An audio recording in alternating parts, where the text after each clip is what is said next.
जय जोहार जय छत्तीसगढ़ संगवारी हो।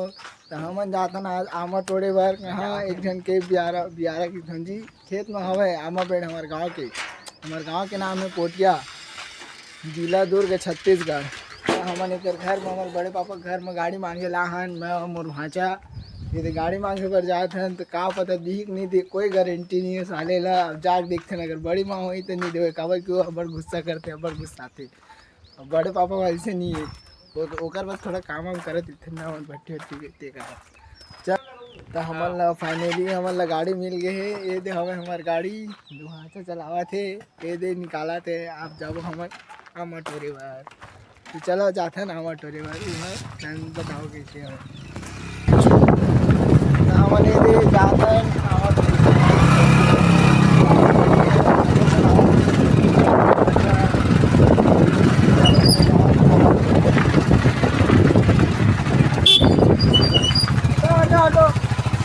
रोड में आ जाते हो कपड़ा काटने के लिए।